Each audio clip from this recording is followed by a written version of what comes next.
ketika orang lagi berikhtiar, dia tidak boleh mencampurkan dengan tawakal. Tapi begitu dia bertawakal, jangan pakai ukuran-ukuran ikhtiar. Tapi aku mendapatkan di dalam Al-Quran, kalau itu terjadi sama kita harus langsung introspeksi bahwa ini adalah azab.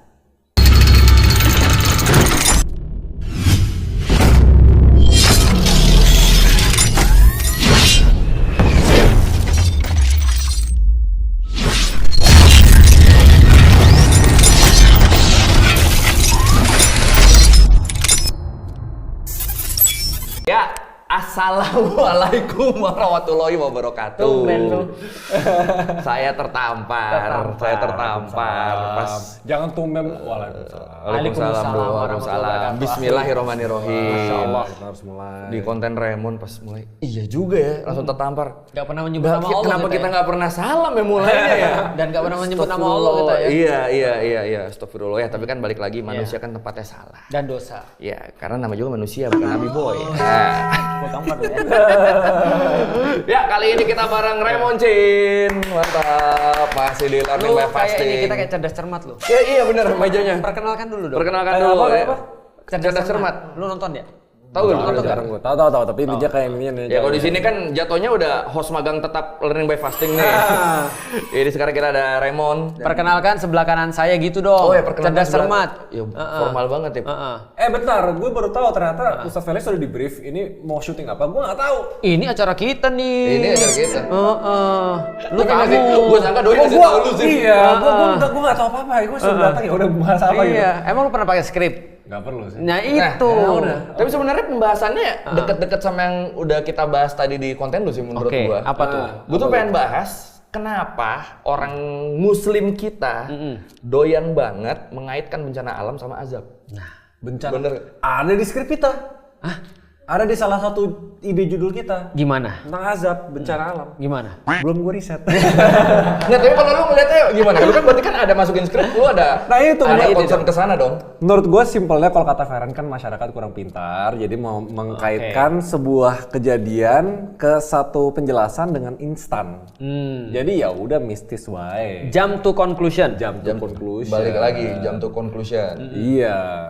Tapi kalau Ustadz Felix ngeliatnya ini berawal dari mana kalau orang kita jadi suka gini? Oke, gua pernah ketemu dengan teman. Teman gua punya teman, dompetnya hilang. Oke. Lalu kemudian ketika dia bilang, lu sih kurang sedekah. Dengar nggak lu kayak gitu? Wah itu sering banget. Banyak kan? Ya. Dompet hilang dibilang kurang sedekah. Misalnya contoh ada orang bisnis, lalu kemudian gagal, dibilang juga kurang sholat lu. Oh iya. Gitu kan ya. Makanya lu sholat lah. Akhirnya dihubung-hubungkan antara kemudian ibadah dengan kemudian duniawi. Walaupun mungkin niatnya baik ya, tapi menurutku ini bermasalah. Kenapa? Balik lagi karena orang nggak bisa menjelaskan sebenarnya apa yang terjadi di situ, maka dia mengambil shortcut. Nah, shortcutnya itu jadi gitu. Apa? Gak mau menurut gua. Nggak mau bisa jadi. Menurut gua bukan nggak bisa, karena adat malesnya itu. Sebenarnya mereka bisa misalnya kalau bisnis gagal nih ya, bisnis gagal. Lu cari tahu dulu, oke gagal gimana, apa di penjualannya, apa di timnya, apa di apa dan lain-lain gitu kan. Atau kurang sedekah. Nah langsung, mereka nggak langsung kita evaluasi kurang sedekah, gitu kan. Menurut gua bukan masalah bisa nggak bisa sih, karena gua tuh tipe orang yang kalau logika itu bisa dipelajari. Betul. Semua orang bisa tuh at one point belajar dari A sampai Z, lu jelasin bisa gitu. Ternyata mereka gagal. Gagal nggak mau ngejelasin menurut gua karena nggak mau, dan dorongan nggak maunya yang tadi kita bahas itu social culture. Karena lebih mudah dan diterima oleh sosial. Karena agama tuh keren di Indonesia. Maka jadi itu barang. Jadi langsung. Karena mereka ngira itu kayak agamis. Iya. Semuanya agamis. Tapi bener itu kayak Ustadz tadi bilang, kalau gagal bisnis lu kurang sholat sih. Dan itu terjadi di kebalikannya. Orang mau ujian yang tadi nggak pernah sholat takut sholat. Nah, gimana cara supaya supaya omset kita meningkat? Sholat duha. Iya. Ya kan? Ini permasalahannya nih. Nggak usah yang sunnah deh. Yang wajib kan mau kondisi apapun, mau kita rugi, untung, senang, sedih, jomblo, nikah, tetap sholat. Jadi kenapa? Karena timbal balik tadi kan. Karena transaksional. Transaksional jadinya karena gua gua rugi, sholat. Berarti kalau gua mau untung, gua juga harus sholat nih. Akhirnya jadi gitu. Akhirnya sholatnya cuma kalau ada maunya. Ngeri gua. Kok jauh banget pembahasan kita ya? Itu gua baru bahas kemarin. Ternyata menurut ada beberapa menurut ulama. Agama Islam bedanya dengan agama-agama lain adalah agama-agama yang lain yang dibahas dulu ketika di dalam Al-Quran, yang disinggung di dalam Al-Quran itu adalah mereka agamanya transaksional. Mereka melihat Islam. Ada. Bukan. Agama-agama yang lain. Oh, agama lain, oke. Iya, jadi kalau kamu mau Tuhan mau begini, kamu harus begini dulu. Nah, kalau kamu Tuhan mau begini, kamu harus begini dulu. Nah, Islam itu sebenarnya menghapuskan semua itu. Karena dianggap ide pertamanya adalah kita hamba. Karena kita hamba, nggak ada transaksional. Ya simply karena kita budak, kita hamba. Nah, ternyata di sini tadi ada cara berpikir transaksional. Dan aku coba pengen menggarisbawahi selain transaksional adalah cara beragama yang salah. Karena dia kira agamis, ternyata bukan. Ini contoh ya, ini menarik untuk kita diskusi nih. Di dalam Islam ada dua wilayah. Kita tidak mengatakan yang tadi ngomong semuanya salah ya. Itu didasari atas pemikiran yang benar. Tapi penerapannya salah. Contoh ya, di dalam Islam ada yang namanya ikhtiar, ada yang namanya tawakal. Saya betul-betul gue nggak bisa bilang betul loh. Jelasin. Ikhtiar tuh kita usaha. Oh ya, oke. Memberikan yang terbaik ikhtiar. Tawakal tuh kita sabar ya, konsepnya berserah. Bahasa lu tadi itu berserah. Itu. Oke, ngerti. Oke, Ikhtiar, tawakal. Ikhtiar itu melibatkan faktor-faktor yang bersifat logis. Dan harus logis. Ketika orang lagi berikhtiar, dia tidak boleh mencampurkan dengan tawakal. Tapi begitu dia bertawakal, jangan pakai ukuran-ukuran ikhtiar. Contoh ya, di dalam Islam ya, Rasul ketika perang Badar itu benar-benar nggak banget untuk bisa chance menang. Maka ketika nggak banget chance menang, secara logika beliau berdoa lama banget sampai Abu Bakar berkata, ya Rasul itu setengah doamu sudah cukup. Tapi Rasul doa terus, kenapa? Dia bertawakal pada Allah, ya Allah aku yakin pasti bisa, aku yakin pasti bisa. Itu di wilayah tawakalnya. Tapi di wilayah ikhtiarnya, walaupun beliau tahu bahwasanya ini kayak nggak mungkin menang, beliau berbuat sesuatu yang secara logis masuk. Apa yang beliau lakukan? Ditutup semua mata air, dan beliau jagain satu mata air, sehingga ketika pasukan itu datang, mereka nggak punya air. Itu Badar tuh. Dan disiapin pasukan-pasukan, suruh ngasah pedangnya, suruh kemudian siapin baju zirahnya. Rasul sendiri punya baju zirah 2 lapis. Pertanyaan, apakah Rasul takut mati? Enggak, itu namanya ikhtiar. Itu bagian dari ikhtiar beliau. Betul, tapi tawakalnya juga paling tinggi. Tapi kebalikannya orang muslim sekarang. Dikatakan gini, bro, kalau misalnya orang muslim zaman sekarang yang pergi perang Badar, bro, lu nggak ngasah pedang, ngapain gua bawa pedang? Emang yang menangin gitu kita? Yang menangin Allah, bro. Udah sama Nabi lu nggak yakin? Nah itu orang muslim zaman sekarang tuh. Wah, gimana cara nge-balance dua itu? Bukan balance lah, misalnya gini, betul. Dua itu kan turunannya aktivitas yang memakan waktu. Let's say kayak gitu. Kalau kita gariskan ikhtiar nih, berarti setiap jam, setiap menit kita breakdown plannya, kita latihan, kita nge-gym, kita apa gitu kan. Nah yang satu lagi, berdoa, beribadah, dan lain-lain gitu. Itu kan tindakan-tindakan yang memakan waktu nih. Betul. Cara tahu kita maksimal dua-duanya gimana? Makanya orang muslim tuh unik banget. Ingat gak dulu ketika orang-orang menggambarkan Umar kayak apa? Dia menggambarkan begini, Umar itu seperti singa di siang hari dan seperti rahib di malam hari. Di siang hari dia benar-benar tegas, melaksanakan segala, di malam hari dia nangis. Maka sebenarnya di dalam Islam semua itu dikasih porsinya masing-masing. Ketika lu lagi kemudian berikhtiar, bikin proyeksi, bikin rencana, maka bikinlah sebaik-baiknya. Tanya sama orang yang sudah pernah kesana dulu. Kalau lu mau bisnis jangan tanya Ustadz. Ustadz gimana cara biar bisa bisnis? Jangan tanya. Ustadznya bilang lagi, coba buka Al-Quran. Lu mau berbisnis apa? Lu mau berbisnis bangunan. Oh bangunan, berarti ada di dalam surat, misalnya surat. Oh akhirnya Ustadz jadi ahli segala ilmu ya? Nah, ada di dalam surat misalnya Al-Baqarah misalnya. Coba buka ayat ini, coba baca dan segala. Nggak gitu. Kalau lu mau tanya bisnis, datang ke Raymond Chin. Tanya sama Raymond Chin. Terus Raymond Chin, tolong dong tanyain ke Ustadz Felix. Ya kan? Minta modal. Minta modal. Artinya itu kalau dia lagi bahas tentang ikhtiar, dia tidak boleh mencampur adukan dengan tawakal karena Allah minta seperti itu. Berusaha sebaik-baiknya. Nah, aku bisa jelasin. Caranya adalah seperti lagu Cicak-cicak di dinding. Cicak-cicak di dinding. Lanjutannya, datang seekor nyamuk. Diam-diam merayap, datang seekor nyamuk. Lalu ditangkap. Nah, itu ikhtiar dan tawakal. Cicak-cicak di dinding. Diam-diam merayap. Berarti kerjaannya adalah diam-diam merayap. Ya, itu ikhtiar itu. Itu ikhtiarnya. Coba lu bayangin, kalau cicak dia protes, dia nggak yakin sama Allah dan dia protes ya. Dia bilang ini, ya Allah nggak adil banget aku. Makananku terbang, aku merayap. Iya. Mana mungkin? Akhirnya dia nggak mau. Akhirnya dia nggak mau merayap. Karena dia nggak yakin. Tapi dia yakin Allah pasti ngasih rezeki. Tapi keyakinan itu tidak mengganggu usahanya dia, ikhtiar dia apa? Merayap diam-diam bro. Nah ketika dia sudah merayap diam-diam, datang seekor nyamuk. Lalu ditangkap. Bukan dia yang datangin Rizky yang datangin dia. Ngerti secara konseptual. Oke. Anggap ya, kalau secara praktikal keseharian nih kita mau anggap bikin event lah. Oke. Bikin event. Nah, sering tuh kalau bikin event tuh berdoanya banyak, setahu gua. Oh kan bisnisnya kayak gitu kan ya. Ada 24 jam untuk persiapan. Anggap 8 jam buat tidur. Di sisa 16. 16 ini gimana cara kita bagi? Ayo pegangan tangan bareng, kita berdoa, kita sedekah, kita apapun itu, sama berapa yang preparasi. Bagus banget. Gimana cara itu balance-nya? Bagus banget. Kalau ada 24 jam. Tutorial buat Yoyo nih. Gue tahu Yoyo. Buat ngebagi waktunya nih. Ngebagi waktu. 24 jam dan kita ada event, maka semua 24 jam itu harusnya dipakai untuk yang namanya ikhtiar. Karena yang namanya tawakal itu ada pada keyakinan. Berarti tawakal itu bukan soal action yang waktu, tapi tentang hati ini. Benar, tawakal tuh lebih ke kita udah melakukan yang terbaik, sisanya Allah yang menentukan. Betul gitu kan. Itu. Jadi kita cuma disab karena yang kita lakukan yang terbaik itu. Nah, cuma sekarang orang skip nih. Orang maunya tawakalnya doang nyampe. Sehingga ketika dia punya 24 jam tanpa ikhtiar, ketika dia punya 24 jam dan dia punya event, dia habiskan untuk berdoa. Dan itu banyak loh. Misalnya kayak teman gua ada event penting nih. Pokoknya kalau ada 8 jam preparation, yang biasanya mereka 8 jam nih siap-siap. Gua nggak mau dinego, 4 jam terakhir gua mau ngunci diri gua di kamar buat gua berdoa, meditasi. Boleh kalau dia sudah nyelesain semua ikhtiarnya. Tapi kalau masih ada yang kurang, itu nggak fair. Jangan sampai mengorbankan proses yang harusnya masih dilakukan di ikhtiar buat bertawakal. Bener.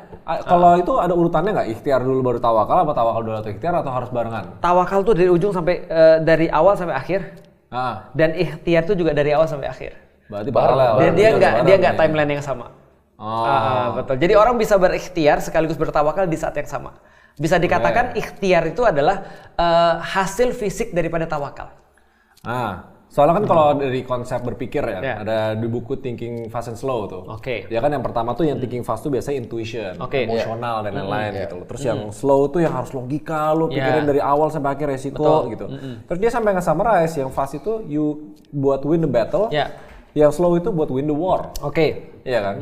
Nah itu dia ngeklasifikasi. Tapi kalau manusia tetap yang fast dulu baru yang slow dulu gitu. Pasti emosional dulu, intuisi dulu, baru daleminnya pakai logika.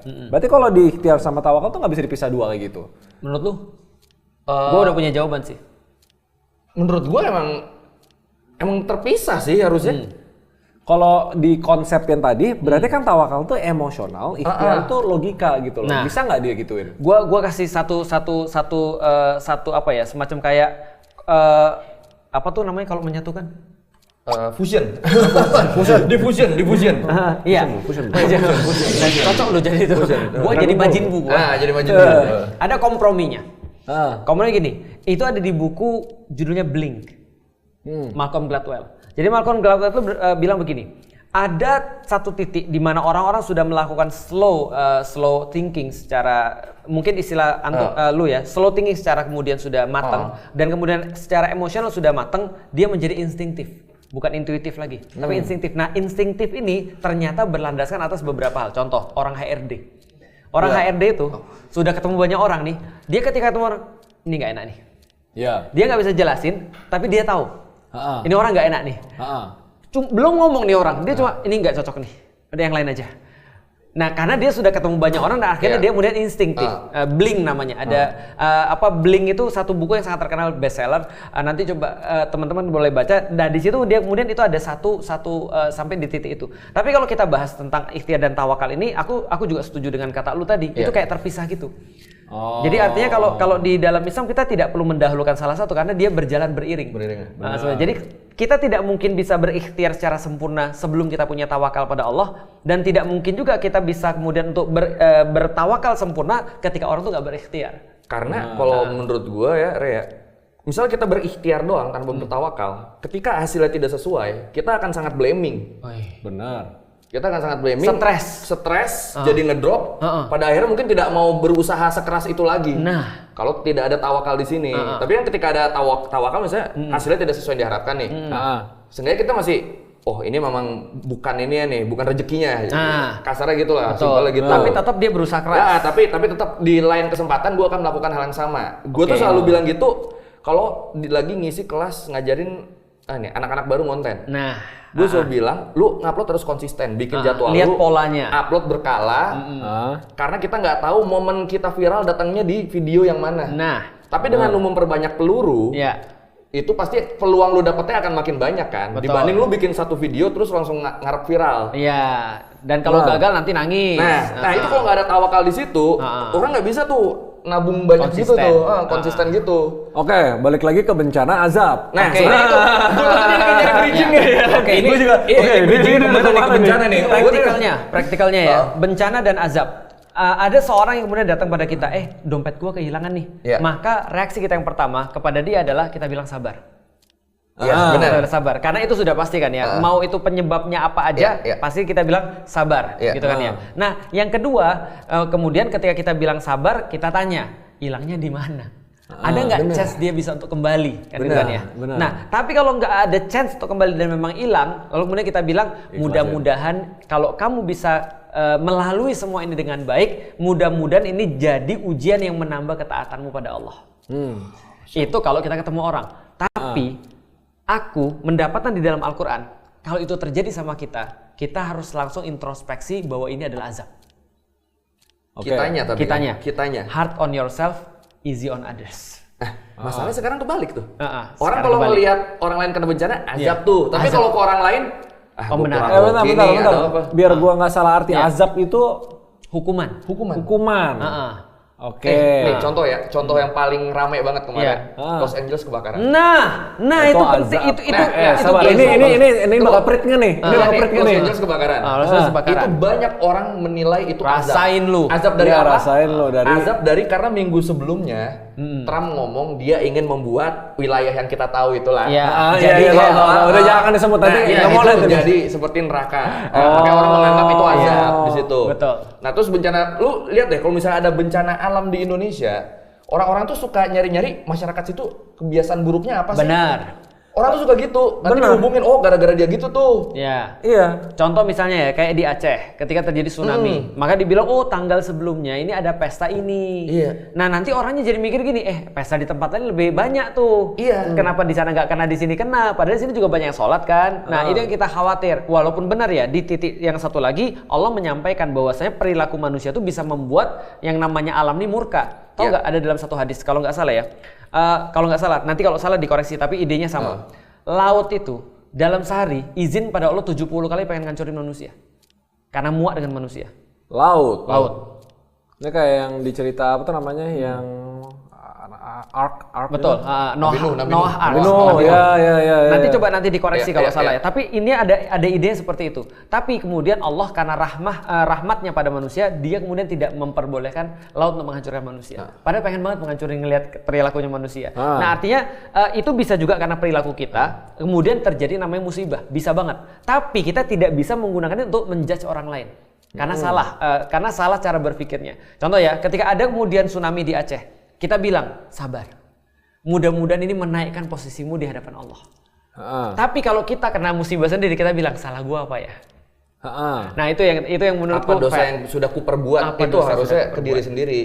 Sampai ngelihat ikhtiar kita harusnya apa? Menurut gua tergantung dari kepercayaan. Kalau misalnya kayak Ustadz Felix atau orang yang udah damai dengan diri sendiri dan langsung aja ke ikhtiarnya. Berarti tadi gua ganti nih. Berarti bukan paralel menurut gua nih, tawakal sama ikhtiar.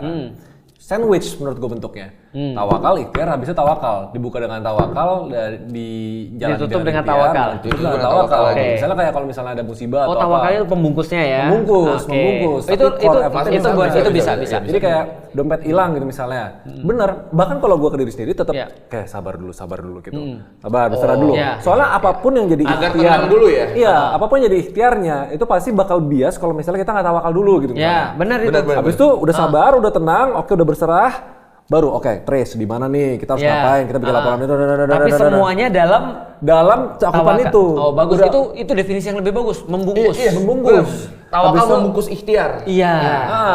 Habis itu mau hasilnya ketemu atau nggak ketemu, ditutup lagi dengan tawakal. Satu gratitude, satu bersyukur, satu kayak ikhlas atau apa gitu, ya kan? Langsung pinter dia. Oh iya. Ustadz Ray. Udah berapa episode soalnya? Karena lu udah nggak sekolah kan? udah nggak sekolah, ini kan sepulang sekolah. Ini sepulang sekolah. Lagi ranking 1 nih.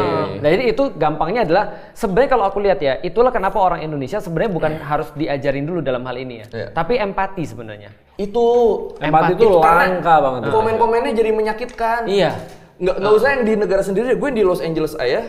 Gue kenapa nggak mau bilang azab karena sesama muslim juga ada yang jadi korban kan di sana. Iya, benar. Ada temanku juga yang jadi korban di sana. Iya. Ada beberapa orang kita juga tahu dia nggak pernah mendukung kejahatan-kejahatan, tapi juga kena gitu kan. Terutama di wilayah itu. Terutama di wilayah itu nggak pernah mendukung. Iya kan. Terus itu kan ya. dibilang azab karena jahat. Wilayah itu kan terlalu jahat kan. Iya. Nah, artinya menurutku sih kita harus lebih hati-hati dan lebih empati sebenarnya dengan orang. Karena empati itu akan membuat kita untuk berpikir untuk ketika mau nyakitin orang. Benar. Gitu. Nah, jadi seperti itu sih. Nah, Indonesia menurutku pertama kekurangan ilmu, yang kedua kekurangan empati. Benar. Banyak kekurangan semua itu jatuhnya. Itu mah kekurangan semua itu. Kekurangan semua itu. Dan kekurangan ilmu dan kekurangan empati itu membuat SQ juga jadi kurang. Iya. Karena SQ itu punya wadah namanya IQ dan EQ. Iya. Itu harus jadi basisnya dulu gitu. Iya. Tapi itu jadi ini loh, Ustadz. Kalau di kita tuh sangat mencoreng Islam banget jadinya. Karena orang-orang seolah-olah mengatakan bahwa ini adalah seharusnya menjadi sebuah cara pandang Islam. Iya, karena kan ya kan kayak orang agama, misalnya umat agama lain kan pasti kan mereka menilai Islam dari kelakuan umatnya dong. Iya. Nah, dengan kita di sosmed tuh azab. Terus kan jadi orang ngelihatnya, oh ini orang Islam dikit-dikit ngatain azab orang lain, bukannya ikut berduka cita, ikut berempati gimana, malah ngatain. Akhirnya mereka jadi anti, seolah Islam tuh ya agama yang tukang nyukur-nyukurin orang, gitu loh, ya kan? Itu problemnya tau sama agama. Anggap ini ada sekolahnya, yang kurikulumnya bagus banget, alurnya bagus banget, dan lain-lain. Tapi semua murid-muridnya itu tukang tawuran. Iya, tukang judging. Iya, ini sekolah bagus banget, akreditasi bagus banget. Tapi semua orang yang ngeliat murid-murid tawuran terus bakal ngeliat sekolahnya itu bagus atau jelek. Betul. Nah, makanya aku pengen kasih tahu. Aku pengen kasih tahu, mungkin aku yakin juga pasti ada yang mereka kira kan mereka Islami kan ya. Iya. Ada ayat begini bunyinya. Walau anna ahlal qura amanu wa taqaw la fatahna alaihim barakatim minas samai wal ard. Ketika penduduk satu negeri bertakwa, maka kami akan berikan kepada mereka berkah yang turun dari atas langit dan turun dan keluar dari dalam bumi. Jadi benar-benar jadi bagus kalau penduduk bertakwa.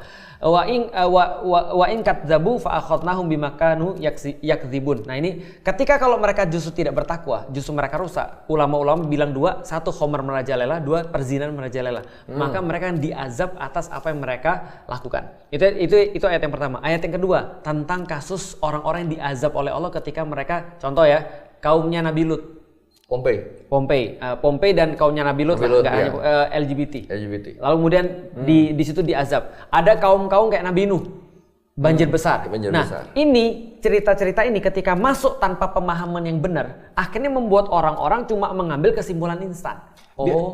Azab itu selalu bencana alam ya? Apapun bisa, bencana alam bisa, salah satunya kelaparan bisa, dan kadang-kadang tau nggak azab yang paling besar? Azab yang paling besar yang nanti aku akan jelaskan adalah, nanti aku sambung adalah ketika Allah cuek sama mereka. Ditinggalin. Nanti kita lihat apa maksudnya. Nah, kasus tadi tanpa pemahaman yang benar akan membuat akhirnya orang-orang tuh berpikir begini, oh kalau Tuhan sudah nggak suka, dihabisin mereka. Padahal Allah kalau mau nggak suka sama orang, tidak harus selalu dihabisi. Tapi bisa jadi ditunda dan di bahasa Jawanya dielu-elu. Dinanti-nantiin, ditahan-tahan, ditumpuk sebenarnya ya, dosanya ditumpuk. Dikasih yang bagus, berarti hati-hati. Azab itu bisa jadi adalah apa? Lu tambah kaya itu bisa jadi azab. Anak lu banyak bisa jadi azab. Istri lu nggak komplain ketika lu selingkuh itu azab. Ketika lu merasa semuanya beres itu adalah azab. Kenapa? Karena lu dalam satu kondisi Allah jauh dari lu, tapi lu nggak tahu apa yang terjadi. Jadi artinya gini deh, kalau anak lu megang pisau, lu ambil nggak? Ambil. Kalian orang? Nggak. Belum tentu.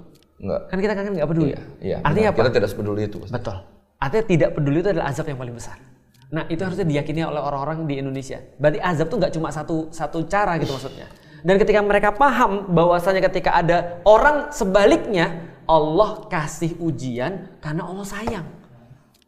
Justru itu bentuk peringatan karena Allah masih pengen mereka berubah untuk lebih baik. Ayo sini lah nak, balik lagi. Nak sini nak, jangan pegang pisau. Tapi di saat kita nih ya, misalnya kita azab, padahal di kita juga banyak pesta-pesta kelamin, banyak mabuk-mabukan, tapi nggak pernah kena azab. Justru harusnya kita lebih khawatir. Itulah azab namanya. Itu azab. Itu azab sebenarnya itu malah yang itu tuh. Karena dia nggak sadar. cara tahu azab atau ujian bedainnya gimana? Itu pertanyaan bapakku. Waduh, pertanyaan bapakku. Raymond Xiao.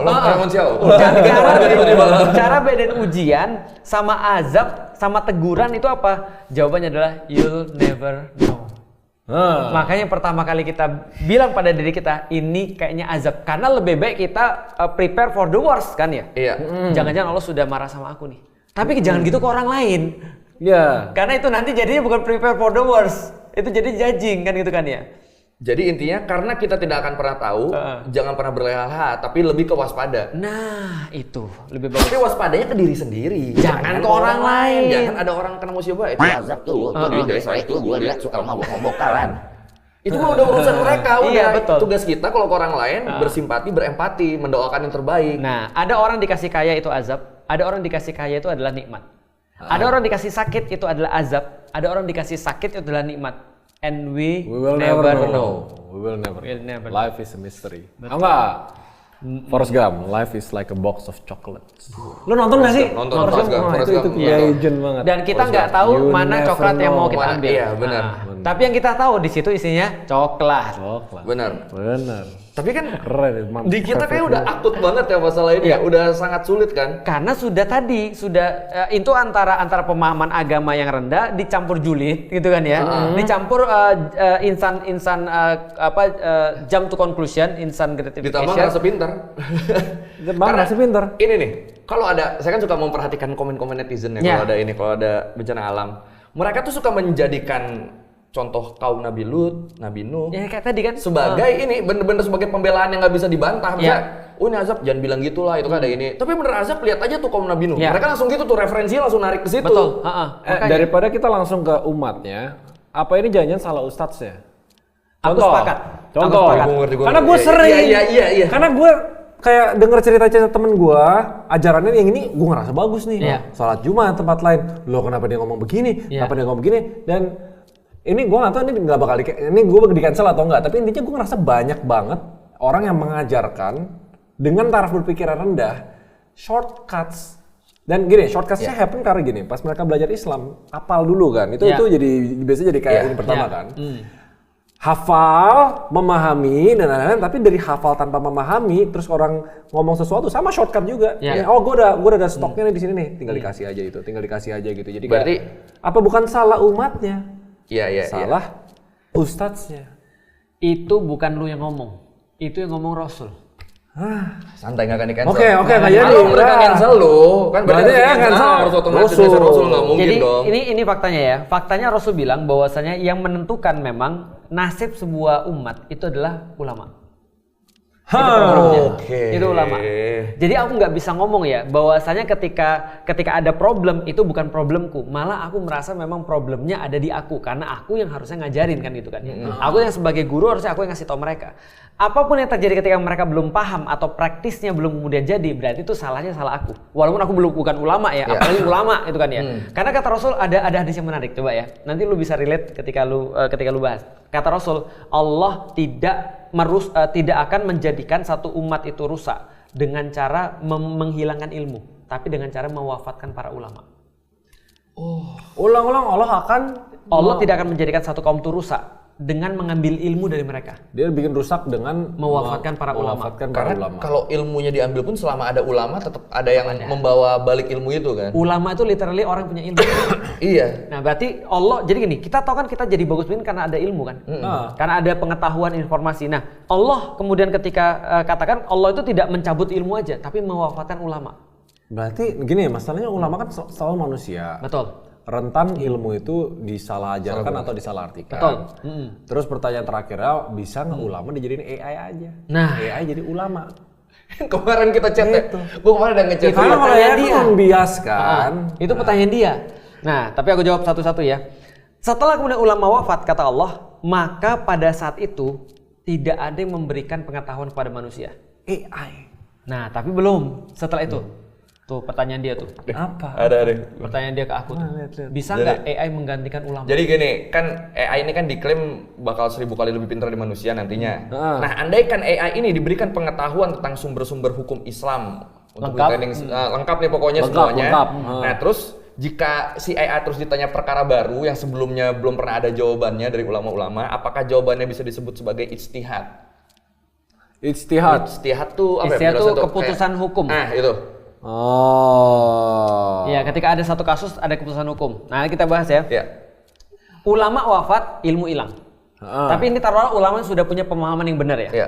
Nah, wafat, ilmu hilang. Ketika ilmu hilang, kata Rasulullah, yang pertama kali terjadi apa? Terpilihlah pemimpin-pemimpin yang bodoh. Relate nih? Berarti hasil pertama kali daripada ulamanya nggak jalan nih, atau ulamanya malfungsi nih, adalah pemimpin bodoh. Dalam hadis lain, gue mau ngomong tapi lu jangan ngait-ngaitin ya. Gue mau ngomong nih. Apa dulu ini yang mana? Ini hadis nih. Pemimpin yang kekanak-kanakan. Ya. Oke. Oke. Jangan, tapi ini gua nggak siapa-siapa ya. Gua cuma ngasih tau hadis. Jadi Zelensky tuh dia baru ribut sama Trump. Ini ngomong apa? Ini ribut mulu. Hati-hati, kepleset lagi lidah, demot lagi. Zelensky aman. Nyambung. Aman Zelensky aman. Presiden Ukraina baru ribut sama Trump. Iya. Udah kayak talk show anjir, presiden siapa? Lanjut nih, aman nih udah nih. Ulama hilang, ilmu hilang, lalu kemudian terpilih pemimpin-pemimpin yang bodoh. Next adalah kata Rasulullah, dan pemimpin-pemimpin yang bodoh ini mengeluarkan kebijakan-kebijakan dan program-program yang bodoh. Sehingga hancurlah itu umat. Ini kan bukan di channel kita berdua ya. Zelensky tuh, Zelensky tuh kan dia mutusin perang tuh, aduh buat apa sih? Kan akhirnya kan rakyat yang menderita ya. Zelensky tuh. Nyapunya begitu caranya. Gimana tapi yang kita tahu akhirnya apa? Benar kata lu tadi, segala suatu problem tuh dimulai dari siapa? Ulama. Iya. Karena begitu dan tahu nggak di dalam Islam ada istilah ulama su. Ulama su itu ulama yang jahat. Oh. Ada. Yang justru memanipulasi ilmu yang dia miliki ya. Ras Al Ghul. Iya, di Batman. Gua dong. Ras Al Ghul. Iya, kata dia di ChatGPT Felicia tuh Ras Al Ghul. Katanya ChatGPT. Lu Batman ya berarti lu lawan dia ntar. Gua Robin. Sekarang. Penguin. Lu cocok jadi penguin. Penguin. Joker lu nggak cocok lu. Joker nggak cocok. Nah, artinya kalau kita bahas lagi tentang tadi ulama masuk tadi, kata Rasul dalam beberapa hadis itu lebih ngeri daripada Dajjal. Atau sama mengerikan seperti Dajjal, ulama masuk. Karena dia ngomong agama tapi ternyata tidak, atau dia merasa dia beragama padahal tidak. Kita tidak mengatakan bahwasanya yang berbeda daripada kita pasti ulama masuk ya, tidak. Tapi ada ciri-cirinya. Salah satu ciri-ciri yang dibahas oleh Imam Ghazali adalah ulama masuk adalah orang yang ketika punya jamaah, ketika punya umat atau punya jamaah dan jamaahnya ngaji sama ulama yang lain, dia nggak suka. Dia cemburu. Terus jadi DJ. Banyak di Indonesia kayak gitu. Terus, wah itu kafir tuh dia tuh udah ganti. Banyak cuy. Udah terus tolong jangan emosi. Iya, tenang. Ini sepertinya karena sudah tidak kondusif. Itu banyak cuy, gue bisa sebut nama. Iya banyak. Tapi jangan. Raymond tolong, ini sumber nafkah. Ini bukan channel saya. Ini sumber nafkah dia nih. Mentang-mentang tadi kita nyebut di channel dia ya bahasa ini. Nah, itu salah satu contoh. Contoh yang lain adalah ketika dia lebih tertarik pada duniawi. Dan akhirnya dia menggunakan ayat-ayat Allah itu untuk membenarkan sesuatu untuk kepentingan dia. Jadi memberikan label halal. Misalnya contoh ya, mohon maaf nih. Harusnya boleh dia jadikan nggak boleh. Harusnya nggak boleh dia jadikan boleh. Itu problematis. Selama ada. Contoh yang gua tahu kemarin ya soal di Zelensky. Ya, Zelensky kan lagi perang. Nah, di Ukraina nggak ada laut lagi ya? Apa? Nggak ada laut lagi Ukraina ya? Anggaplah ada misalnya Wano Kuni, One Piece. Wano Kuni. Nah, itu kan ada laut tuh, dipagerin tuh sama Kaido. Biar nggak sembarangan bisa masuk. Nah, datang kepada ada buat bikin kayak kan Kaido kan suka bikin pabrik buah Seven Smile tuh. Nah, buat dibikin datanglah dia kepada ulama di situ. Ulamanya bilang nggak apa-apa, itu kan menghidupkan tanah mati. Kacau Kaido. Itu contohnya. Kayak kita udah Deg-degan kan lu? Deg-degan gue nih. Di antara semua episode ini paling deg-degan nih. Iya, makanya. Nah, itu jadi artinya lu bilang bener sih. Akhirnya aku tetap aku pernah bilang gini sama semua jamaah. Aku bilang gini, kalau ngaji sama aku membuat kalian lebih dalam tanda kutip ya pemarah, jadi nggak tenang, ngelihat orang lain salah terus cuma kalian yang benar, mendingan kalian gak usah ngaji deh. Serius banget aku toksik. Atau ganti guru. Ganti guru. Itu lebih baik. Karena kenapa? Karena aku khawatir bahwa kita tuh bukan malah membuat orang tuh jadi lebih dekat kepada Islam. Tapi justru lebih jauh daripada Islam. Nah, makanya sebenarnya kalau andaikan ya, kalau kita bicara Indonesia balik lagi, ada pengikut-pengikut para ustadz atau pengajian-pengajian dan mereka tuh sering berantem, artinya ustadz yang ngajarin mau terima mau enggak, menurutku nggak ikhlas. Loh, berarti kan ini bukan orang menjauh dari Islam menurut gua. Karena ada statement nih bahwa pemahaman Islam dan umat-umat Indonesia tuh mayoritas nggak kafah, bener kan? Atau lebih parahnya lagi bukan nggak kafah tapi false kan? Ya sesuai prinsipnya aja. Jadi kalau misalnya kita mau bener-bener dia deket ke Islam, berarti kita jauhi dulu yang di sini, patahin dulu semua false beliefnya sama kepercayaannya salah, baru deketin ke sini. Berarti sebenarnya nggak salah kalau misalnya ikuti guru dan kita jadi marah dan lain-lain. In a way kan itu sense of crisisnya kan, bikin orang bertanya dulu, doubt dulu kan. Doubt apa? Gue jadi lupa. Questioning. Bukan yang tadi yang I think therefore I am, tapi kan I doubt. Dubito Sergio ya? El capito ergo sum. Lupa, something like that. Tapi intinya kan I doubt, therefore I think, therefore I am. Gitu kan. Berarti doubt itu kan by produknya orang pasti marah. Betul. Orang pasti kayak kesel, orang makanya pada doubt dulu kan. Tapi itu kan sampai M yang bener ya harus doubt dulu. Marah itu boleh, marah itu salah. Oke.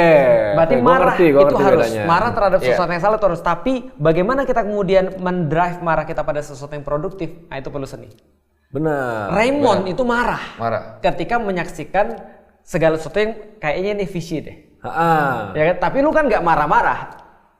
Kadang-kadang misu-misu lu marah ya? Misu belum marah. Misu belum marah. Yang aku maksud marah-marah itu adalah ketika dia punya satu ekses positif terhadap keumatan. Jadi dia tuh kayak memecah belah. Jadi dia marah-marah. Yang harusnya dia menyatukan dengan posisi dan ilmu yang dia punya, dia malah memecah belah. Nah itu problemnya menurutku. Jadi ya wajar sih kalau kita harus introspeksi, apalagi para ulama ya. Ulama itu harus lebih banyak introspeksi daripada orang yang diajarin. Karena kalau dia nggak introspeksi lebih banyak daripada umat yang diajarin, maka umat yang diajarin nggak akan bakal bisa untuk mengambil manfaat. Kalau nggak cukup pinter untuk introspeksi. Itu betul. Nah, makin sih kalau udah mentok. Gue pengen narik cuma nggak takut. Nggak, menurut lu gimana? Kalau nggak cukup pinter untuk bisa introspeksi gimana? Iya, ini ada contohnya loh. Iya sih. Contohnya ada nih. Iya sih. Ini gue sebut ya, ntar gue cut nih. Kita simulasi. Misalnya nih ya. Oke, kita simulasi nih contohnya. Pak, misalnya ini nih LPG habis. Coba jawabannya gimana tuh kalau yang nggak mau introspeksi? Baik. Udah nggak pernah. Ya. LPG habis, kamu masak pakai yang lain dulu lah. Oke, simulasi lagi. Pak, emang benar itu bensin dioplos? Enggak, itu bukan dioplos, itu di blending. Udah tahu kan contohnya kan? Gue sehati loh sama dia. Gue bisa tahu di pikiran dia. Udahan aja yuk. Tapi intinya kesimpulannya itu sih yang mau gue sampaikan. Apakah bencana alam itu azab? Selalu ada kemungkinan itu. Bisa jadi. Tapi bukan berarti kita bisa nyukur-nyukurin orang. Bijak. Karena bencana alam itu azab atau sesuatu yang buruk yang terjadi itu azab, itu harusnya kita terapkan ke diri kita. Kalau terjadi ke diri kita, wah nih azab nih, gue harus gini. Itu ke diri kita. Tapi kalau ke orang lain, jangan. Tetap lu harus sabar, mendoakan yang terbaik. Semoga ini adalah ujian yang menaikkan derajat. Iya, intinya itu. Jadi buat investor-investorku yang masih suka nyukur-nyukurin orang, bilang azab, yang lagi sambil nyetrika nonton ini. Nah, iya. Kita berhenti itu. Kita doain aja walaupun mungkin kita ada dorongan, kita yakin ini azab gara-gara ini, jangan dikeluarin Untuk kita aja udah jangan dikeluarin. Iya, prosesnya tuh intinya belajar berpikir. Contohnya dengan menonton podcast ini. Dan menaikkan taraf berpikir kan tugasnya para nabi. Nah, bagus. Lu melakukan tugasnya para nabi. Amin. Bisa nonton. Gua ulangin. Pokoknya apapun yang Ustaz Felix bilang ke gua, udah gua extend aja ke orang lain. Bisa nonton Learning by Fasting, bisa nonton Escape, ya banyak pilihan lah. Tenang, gue promoin juga. Oke, siap. Ya udah kalau gitu, thank you. Terima kasih. Thank you. Terima kasih. Ya, sampai jumpa di lain kesempatan. Thank you.